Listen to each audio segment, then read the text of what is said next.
You really want to get into just how many times can you refinish a hardwood floor, like quality of hardwood flooring, different cuts of hardwood flooring, the installation, how wide are the planks? Are you gluing down?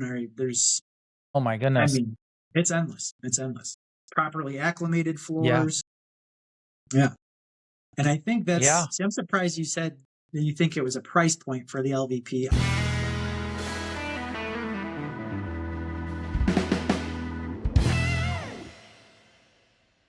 Hey, Todd, how you doing? Hey, Joe. I'm doing all right. I'm doing all right. How are All you? right. I'm doing good. What's our situation today? I think we're going to do a little bit of this 101 series. We touched on cabinets before, but something else we had on the list was just kind of a 101 on flooring. Hardwood floors, tile floors, LVP, LVT. What's the difference? Is there a difference? Carpet, laminate. Do you want to talk about carpet? Does anyone want to talk about carpet? Probably. Boo. In-floor heating, underlayments, everything. Anti-crack membranes, Wow. whole bunch of stuff. Okay. You're hitting a lot of topics, man. All right. Flooring 101. Let's get into it. Yeah. So there is a lot of flooring. Yeah. And I know you had mentioned you're seeing a lot of LVP. Oh my gosh. Yeah. LVPT, whatever you want to call it, plank, tile. One looks like wood, one looks like tile. There you go. That's the difference. So there's a lot out here in the Pacific Northwest. I suspect it's mainly just budget is what's running it, because it's just like on the labor side, the installation is just so much cheaper and easier to install than hardwood floors. But I can't stand this stuff. There's a great use for it in like a basement where there's moisture issues. Absolutely, 100%. I'm on board. I even have it in my basement. Yep. Go for it. Yeah. Are you really going to put it in your main living area? Yes, people do. Yeah, they are. Yeah, they are. Throughout. I'm getting requests for just throughout the entire home. They want this. You are too? Out there? Yeah, which is fairly new because I'm a very similar mindset than you. For me, it's basements, maybe a laundry room, maybe a mechanical room. If you wanted to slightly finish your mechanical room, something to that effect. Sure, great, but for sure, basements. I think that's the best product to put in a basement. But do I want it in my kitchen, in my living room? No, I do not. Absolutely not. It just does not have the warmth. That doesn't have the feel of a true hardwood floor by any stretch. It looks like an inferior product, feels like an inferior product. No, thank you. No. Yeah. I wonder if they're also doing it for durability too, because it is assuming that you're getting a decent brand, it's going to hold up pretty good to wear and tear. Sure. It's vinyl after all, so it's not like it's going to show as much wear and tear as hardwood floors do. But when it does, or if it does, what's your options? How do you repair it? How do you fix it? You can replace it, but they're not easy. You can. Not easy. They're not easy to replace. I mean, we've had to have some replaced, and I've had my flooring guy take up, a section of floor up to that point. It's like, it's only 6 feet into the room, so I'll just take this whole run, from starting from that wall, take it all up, replace that piece, put it all back down. And he does, to your point, it's a quick install, so he does that very quickly and very efficiently. But yeah, pain in the ass. Hardwood, you can actually repair. You may have to refinish the whole floor depending what you're doing, but you can repair it. Yeah, and it lasts. You're not constantly ripping out and throwing away some old material that you don't like because the color was wrong. You could just sand it down and put a different color down. Sure. Just pretty nice. And you can do that over and over again. Quite a few times. Yeah. So I don't know. God, we could almost do a 101 on each one of these types of flooring, to be honest. But we probably could. Yeah, when you really want to get into just how many times can you refinish a hardwood floor, like quality of hardwood flooring, different cuts of hardwood flooring, the installation, how wide are the planks? Are you gluing down? Oh my goodness. I mean, it's endless. It's endless. Properly acclimated floors. Yeah. And I think see, I'm surprised you said you think it was a price point for the LVP. I would have thought by you would have been two things. Pacific Northwest, I would have thought maybe one is just because you get a lot of humidity that seasonally, that maybe that affects hardwood floors negatively as far as just, I don't know, mold or expansion or whatever. And then the other thing I thought was maybe you guys just have a problem cutting down trees and you don't like the idea of using real wood. We like our trees. Leave them alone. Hey, I love trees too. But there comes a time when you cut them down and turn them into a house. Okay, so the moisture thing. I lived in both places, obviously, and I will tell you that there's way more humidity in Chicago than here. I understand that it mists. I won't say rain because it's not really rain. It does mist a lot all winter long here. So you would think we would have high moisture levels, but it's only winter. Remember, we don't get any rain in the summer. There is no rain. So summers are perfect here. So but what's running during the winter? Dehumidifier? No, the furnace. For you, furnace? Yeah. The furnace is running all winter long. That's blowing dry, hot air into the house. I have absolutely no problem keeping my humidity levels at check during the winter. It's the summer that I have a problem with humidities. Well, okay, I don't have a problem. It's just I run a dehumidifier all summer long just to keep it down to acceptable levels, just to be comfortable. But it's no different. It is different. It is not a problem out here. I don't feel it's that much of a problem inside your house. Okay. I think it's more of a problem in the Midwest where you are literally seeing 50-degree temperature swings in a day. Your humidity levels are through the effing roof both seasons. It doesn't matter what's going on. So when I was living out there, I ran my dehumidifier in my basement all year round and just constantly just always went. It just was constant out there. Here, it's only in the summer and then it doesn't run. I keep it set at a percentage and it just doesn't turn on in this winter. So, but yeah, I could understand why you're thinking that maybe it's a humidity thing. And I thought so maybe too. Let's go on a little tangent on humidity though. So moisture, if you are going to do hardwood floors, moisture is a huge thing. And I think, in my opinion, if you're going to be a consumer of hardwood floors, I think it's your due diligence to understand that you're making a commitment because you invested in hardwood floors in your house, that you should have this mindset that you are committing to trying to control the humidity levels throughout your house. No different than if you own a piano. You don't want the humidity levels to just constantly fluctuate up and down, up and down.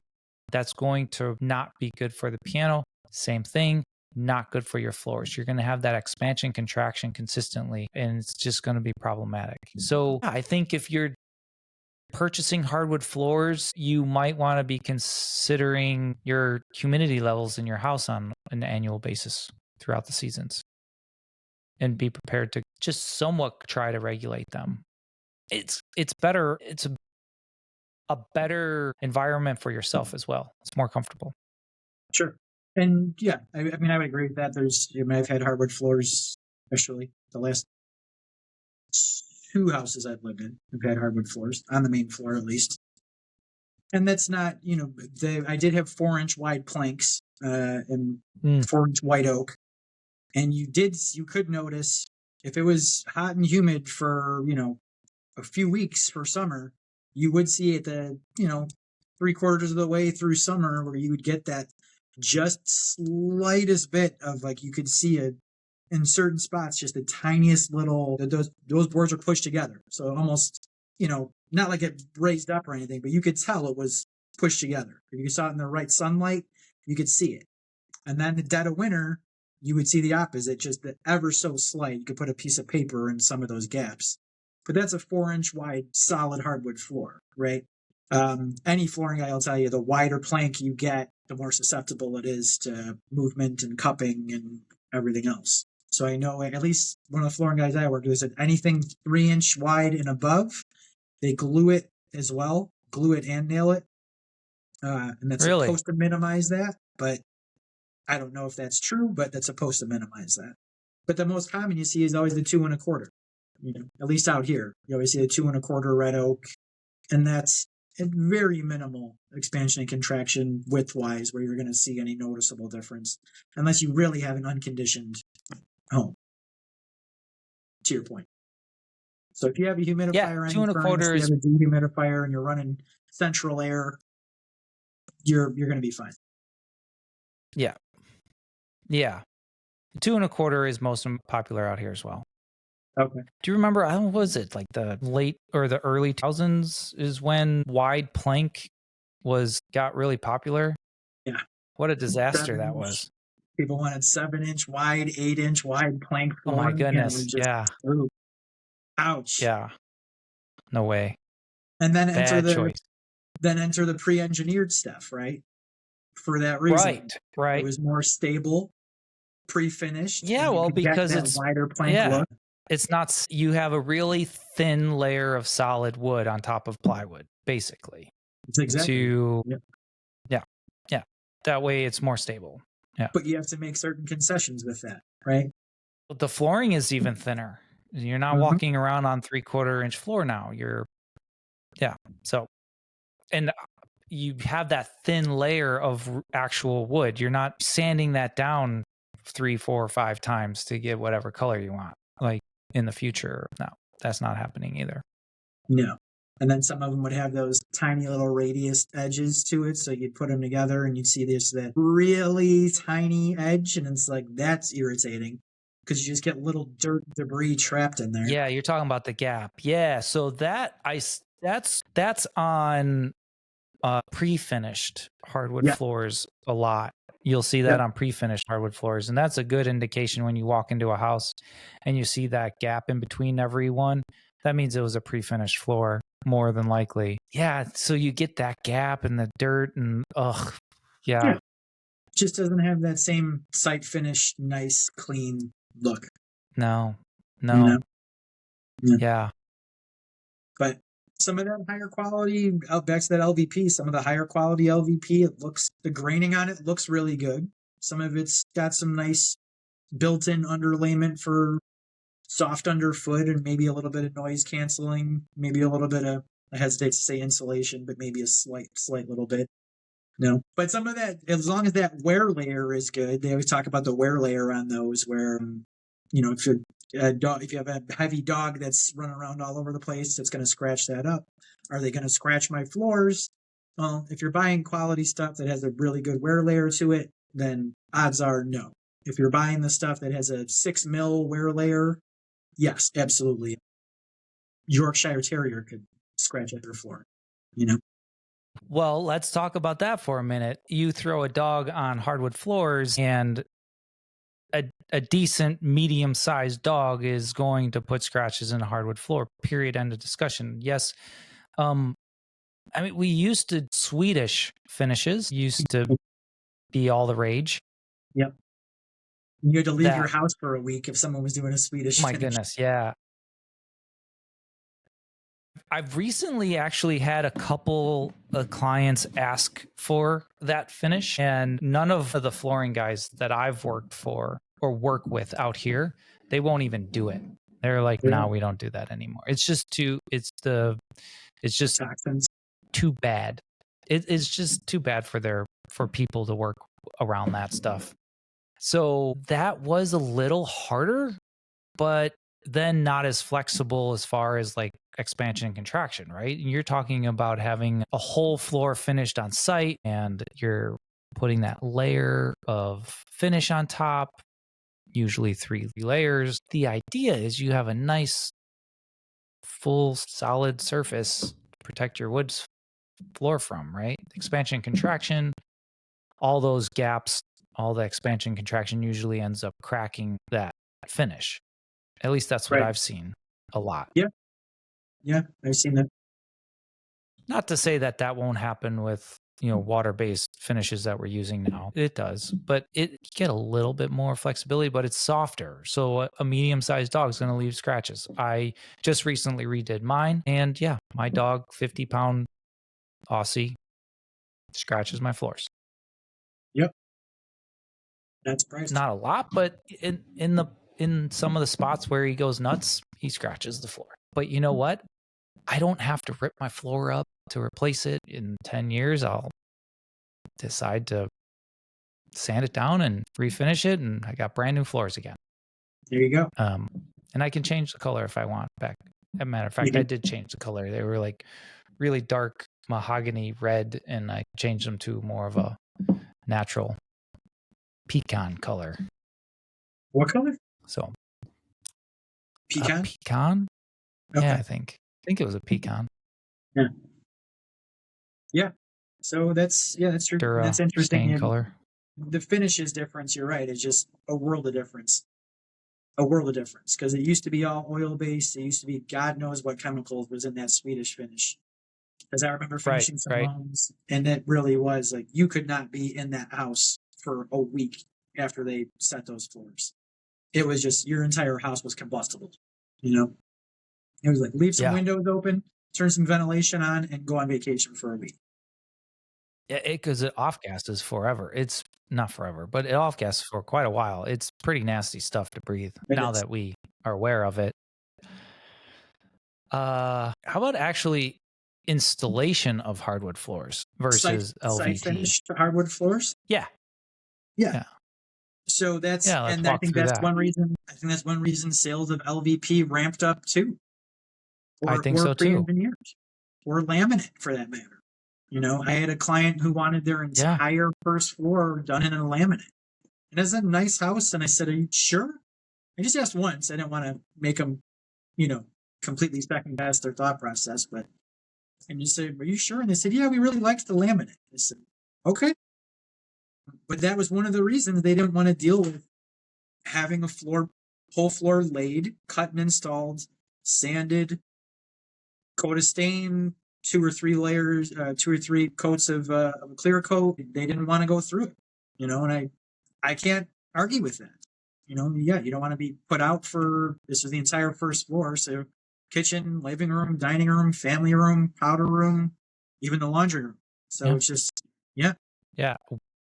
They'll be off of those floors for 2 weeks. Mm-hmm. Yeah, I think it's just a scheduling thing with the project that you're doing, saving yourself a week or week and a half, I guess. That 2-week project to do hardwood floors probably take you 4 days to do in LVT or P. Yeah. Whatever. Yeah. So, yeah, sure. Okay. So you save a week and a half. But what's a week when you have a big project going? I don't know.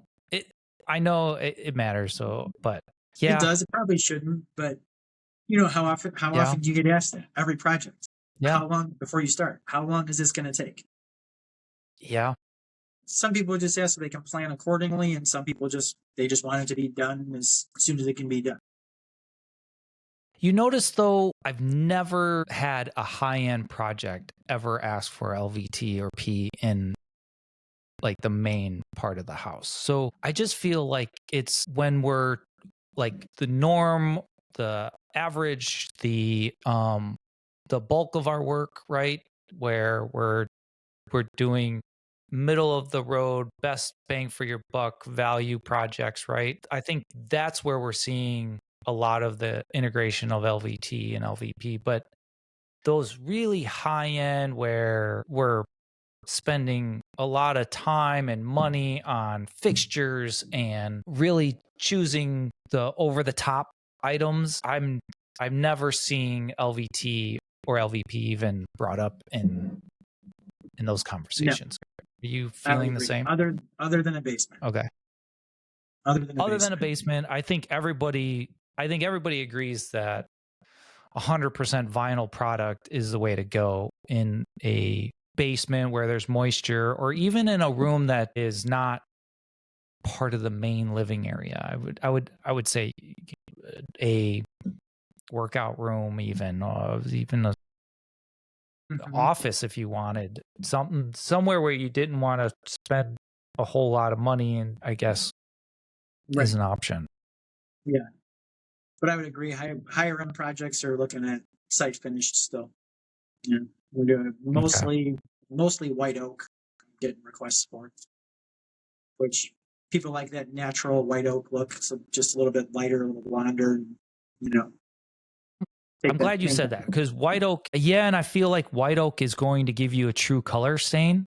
Like you're going to get a truer, consistent color that you're looking for. When you're talking about red oak, you are going to often see a lot of pink show up on some of those colors. So be careful.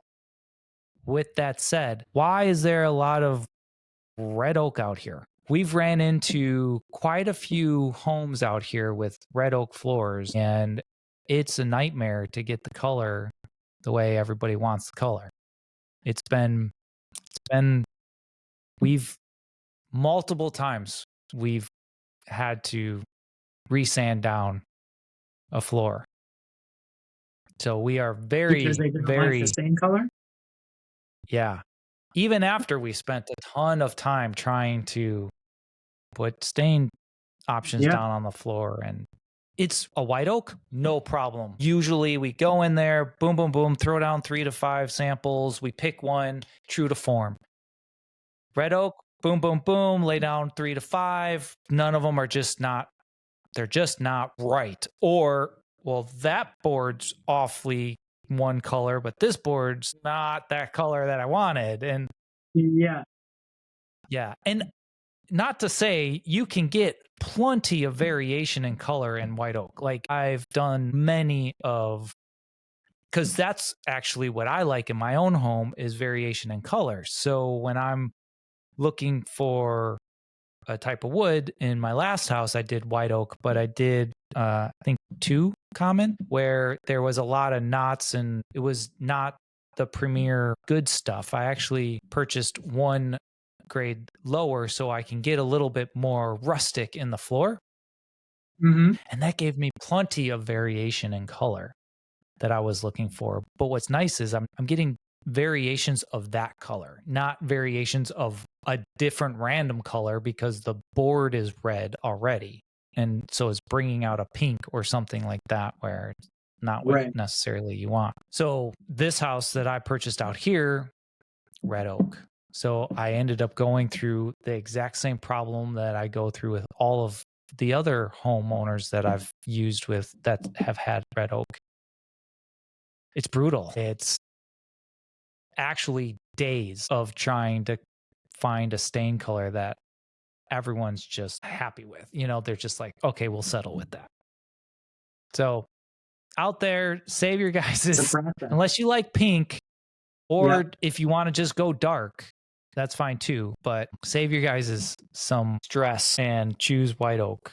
Or, I mean, let's talk about that. There's all kinds of it's not just oak. Yeah. The house that we're working on right now, the upstairs has fir. Okay. Floors. Very soft. Yeah, that's interesting. Yeah. It's not very interesting. Common. I've seen fir just for like front porch flooring, but not for interior. And then we have white oak. We have white oak on the main floor. So that holds up great. Upstairs, it's so soft. And I feel like if you look at it wrong, it's gonna dent. So be careful. Right. Yeah. That's like doing like a hard pine or something, same kind of thing. It can look absolutely gorgeous. Just don't ever touch it. Yeah. Right. Don't ever touch it. Don't walk on it. Nope. Only meant to be looked at. Or like, have you ever done a hickory floor?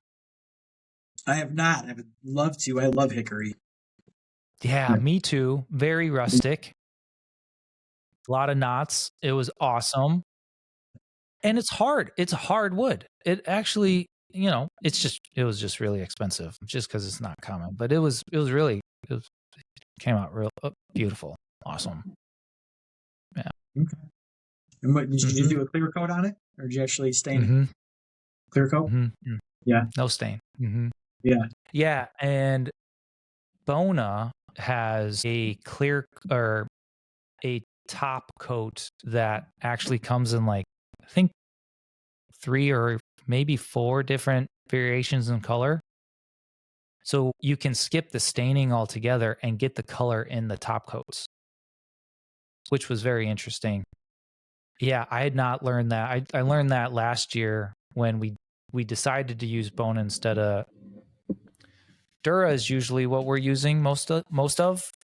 But Bona's been making its way in as a finished top coat, and they had like 3 or 4 different light color naturals, dark, medium, whatever.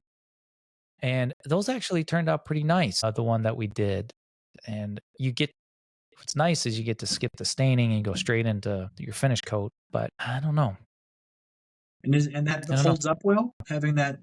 Well, I don't know. I haven't been back to that house to know. We've only done one, but yeah, let's go take a road trip. Right. Okay. Yeah. Yeah. I mean, I know bone is certainly a very, common product for people are using for finishing, but I was not aware of a tinted top coat. Yep. Tinted top coat. Okay. Mm-hmm. Good to know. Good to know. Especially if you're not really like looking for a specific color. Yeah. I like these floors. Just make them a tad bit darker. Boom, done. Then you don't have to go through the trouble of staining. So that's nice. All right. Well, we talked a little bit about hardwood floors and LVT and P carpet. We don't do carpet. Nobody does carpet. Everybody rips carpet out. No one likes carpet. That's probably one. I think there are probably 2 things that I will not offer, just as like. Really? Just will not. I will not. I could build a whole addition. Someone tells me they want carpet, and I'll say no. I'll do everything, and then hire your own carpet person. Okay, but what if they want to put carpet in a bedroom? A lot of people like to throw carpet in a bedroom. Go ahead and do that. Just do it after I'm gone, and then find a carpet guy. So you don't have to see it.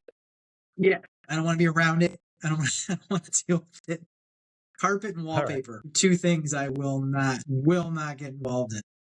Okay, well, wallpaper's making its way back, man. I have to tell you, the last 3 jobs we've done, we've had wallpaper. People like the grass cloth. They like the textured look. They like it for accent walls. They like it in dining rooms now. I get it, and I've seen it look very good. The issue I've had is I have not been able to find a good wallpaper installer. That's a dying talent. Yeah, that's a dying talent. I finally found one, and then he totally ghosted me. He did a great job on a project, and I just met him on a project. I didn't hire him. It was the client had hired their own painter, and that painter brought in the wallpaper installer, wallpaper hanger, whatever you want to call him. And he did a great job. I mean, gorgeous. And he was so meticulous and so like well planned out. And I was like, so I got his contact info, and I had a project I was doing, and he went out to look at it, and he said, well, you need to prep the walls better.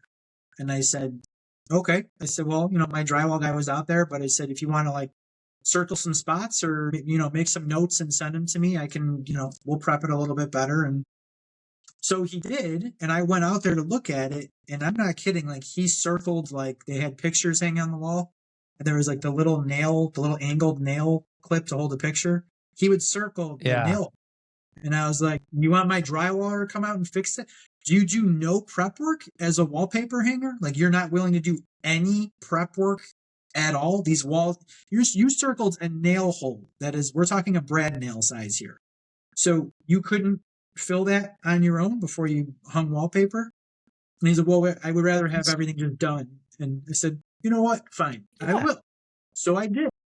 I sent my drywaller over there, and I said, make it as pretty as you can make it. And he did, and I paid him for it. And then I called the wallpaper hanger back and completely ghosted me. Just never showed up. Never called me back. Never showed up. So it's like, thanks, Yeah. So I just, you know what? I'm done. Not dealing with wallpaper guys, not dealing with carpet. Pro tip. Go to your Sherwin-Williams and ask them for a wallpaper hanger company. That's what I will tell every client that wants wallpaper. So, yeah, we're working on we're in design with the project right now, and we have 2 places. In the breakfast nook, we're going to do wallpaper, and then upstairs in the master bathroom. Well, it's not a master bathroom. It's the kids' bathroom, but it is a nice bathroom. And we are doing wallpaper in there as well. So I didn't have a wallpaper guy. The last paper guy I'd used was with the company that I was with before, and he was just a dying breed, man. I learned so much watching him, and it was an old fella putting up wallpaper. And in the half an hour I sat there and watched him before I left him alone, I was just soaking it all in. And I learned way more about wallpaper than I care to ever know.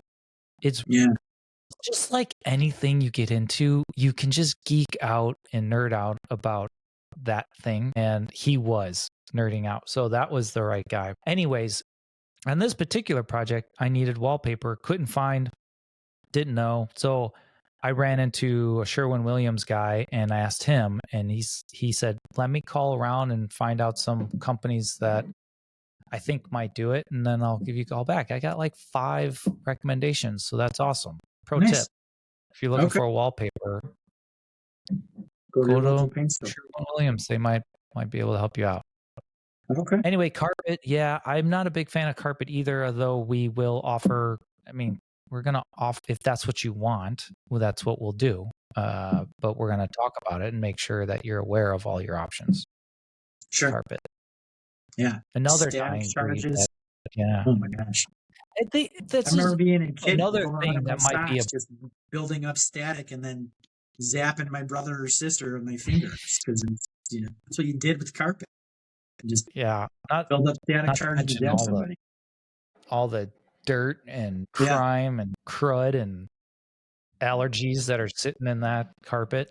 And they've tried to reinvent it, right? They claim there's, synthetics and hypoallergenic materials in there now and all this stuff. And then you have carpet tiles, right? We did a whole 20-story building and we had carpet tiles because it's, it's a condo building. So people have dogs and spilling coffee all over the hallways and all that kind of stuff. So you want to be able to put down a carpet tile where you can peel up one tile and just replace it. In an instance like that, sure. That works. Yeah, that's different, right? A commercial application like that, that's probably the way to go. Yeah. Keep the hallways a little quieter and, soft underfoot. Agreed. Yeah. And easy to replace. You got that glue they use on those carpet tiles. You can just peel up a tile and stick the new one right back down. That stuff just stays tacky for forever. Yeah. Well, you could argue that carpet might be the budget-friendly option as well. Like we were talking about choosing LVT and LVP they might be choosing that just because it's easier to install, so the installation would be cheaper. But honestly, the most cheapest flooring is carpet, right? Yeah. Yeah, that is the cheapest. That's true. Yeah. And if it is that cheap, unfortunately, in the world and society we live in today, the throwaway factor will just, if it's that cheap, then we'll just replace it in 5 years. Ugh. Yeah. Landfill. Sure. Yeah. Right. Since you loved carpet so much, is it okay if we continue past carpet? Or do you want to talk about it some more? What we got? Tile. Probably arguably the most expensive way to do flooring. Could certainly be. Could very easily. I think tile is often on my job sites. Tile flooring is usually the most expensive option, even more than hardwood. It'd be cheaper for me to put hardwood floors throughout your kitchen than it would be to tile your kitchen floor. Sure. 90% of instances, right? I mean, if you were getting, depending on the quality and selection of hardwood versus the quality and selection of tile, you're putting down a walnut floor versus a ceramic tile that was 90 cents a square foot, then maybe it offsets. But to your point, more often than not, Yep. yes, tile is going to be a little more expensive than hardwood is, you know. Yep. And Agreed. tile, 100%. God, that's a whole long conversation we could get into with tile. Ceramic, porcelain, marble, granite, everything. Sealers, Underlayments, underlayments, thin shooter, sets, heated floors. Detra, Yeah, all the things. Yeah. yeah, yeah. So I had one of my guys doing a tile floor today. It was just a 12 by 24 porcelain made to look like concrete on a shooter All right. Detra. Well, why don't we got it gone long enough. Why don't we hit tile flooring next time? Okay. Got 101 anything to be else you want to? continued. Tile Yeah, you got flooring. anything else you want to do for hardwood floors before we give it a go? No, the only thing I would note is depending on who's watching this, if you're a contractor or new to this, and make sure you acclimate your hardwood floors. Acclimate your Acclimation. hardwood floors.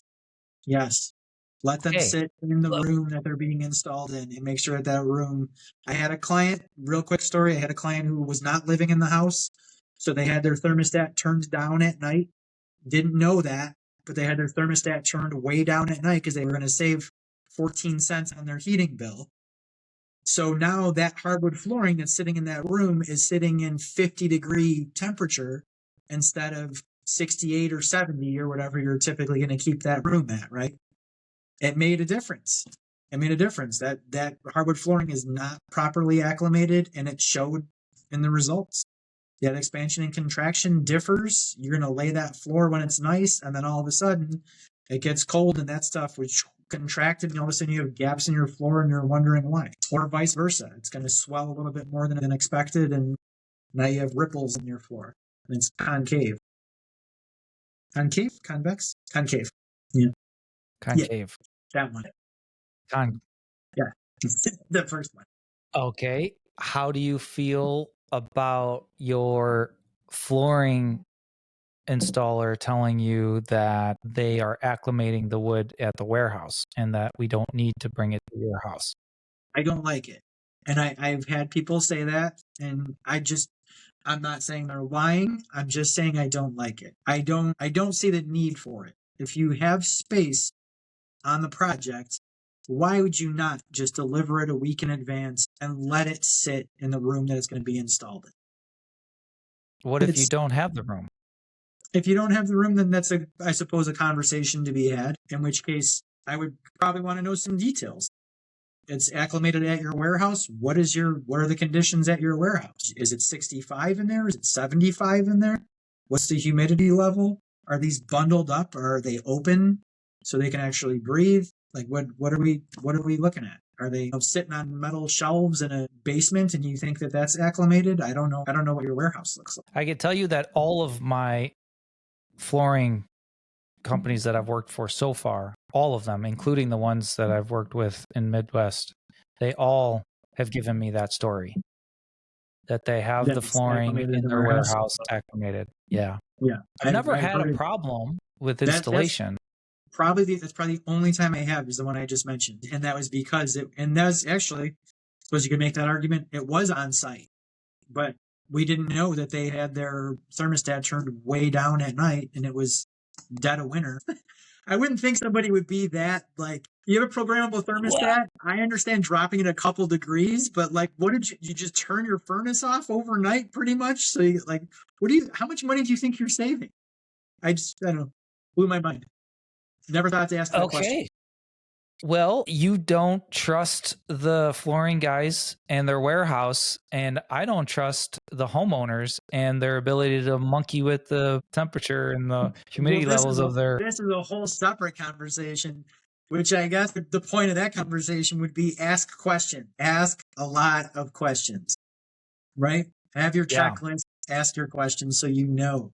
What does acclimation mean? What does this house look like overnight if no one's living there? So your takeaway for a contractor was to make sure that we acclimate our wood on the job site. What would be your takeaway for a homeowner listening today? As far as hardwood floors? Flooring 101 related. Flooring 101 related? I guess, that's a mouthful, I guess. I mean, there's something to be said for return on investment if you're a homeowner. something to be said for how long you're living in the home. I always tell my rule of thumb is if you're going to be there more than 5 years, make it your home, not resale value, not ROI. Make it your home. You're going to be there for 5 years. Enjoy it. Anything beyond that, who cares? I'm not saying break the bank on some ridiculous, piece of marble that, or maybe do if you want to do that. It's your home. But I think there's probably a better resale value to hardwood floors if you're looking at main floors in your main living space. I think you're going to see a better return on that. I think there's still probably people are still going to walk in and see an LVP if you're selling a house and say it's a vinyl floor. I want a vinyl floor in my kitchen, in my dining room. Maybe some people are okay with it, but I still think the vast majority probably not. So I would say pick the right flooring for the right application, I think would be my main takeaway. Yeah. All right. There's your takeaways, everybody. Flooring 101. I think we're going to talk about tile next week. Cheers. Let's do it. Cheers. Cool, bud.